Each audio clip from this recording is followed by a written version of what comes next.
Obviously Joshua Povetkin got the open workout today.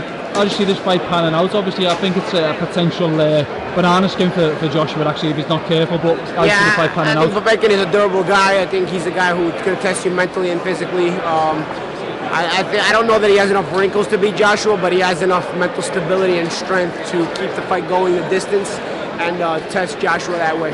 What did you get from Povetkin for Price? What did you get from that fight? Is there anything that you see there which... he's a guy who's willing to overcome negativity to win.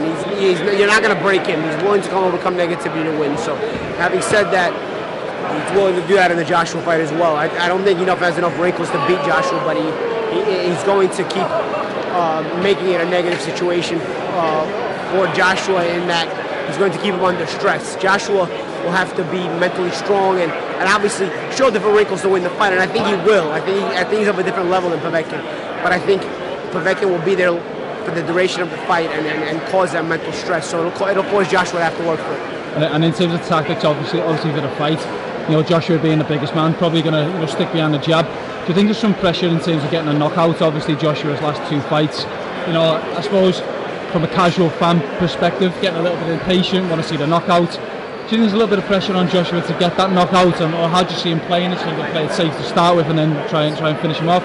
I think Joshua, it's just styles. I think in this regard, Povetkin is not a defensive fighter like it's Joseph Parker, So I think it presents a different kind of fight to you, and in that regard, you have a more exciting fight. Yeah, and obviously in terms of Tyson Fury, Deontay Wilder, it looks like that fight is going to be announced for December 1st or December 8th. Obviously, do you think the winner of that fight should then be on for Joshua? Yeah, you'd like to see it, but boxing is a big negotiation, so we'll see. We'll see how it goes. Yeah, I mean, I just see that fight panning out. I mean, do you think Fury's got what it takes? Obviously, 2 fights back after the big layout. Do you think he's got what it takes to obviously do Deontay Wilder? The enigma is the Fury of the Klitschko fight. Does he exist anymore? That's the big question. Do you think the timeout is too much of a gap, or I know it was good 2 or 3 years out? Do you think it's too much to kind of bridge that gap? We don't know. I don't know, honestly. It depends how he's been living, you don't know. It's a hard thing to say, You favor Wilder because you've seen him more and you've seen him look good right now. But you can't take Fury lightly based on that performance. Yeah, well listen, Paulie Malignaggi, thanks for talking to Fight Up TV. Good man.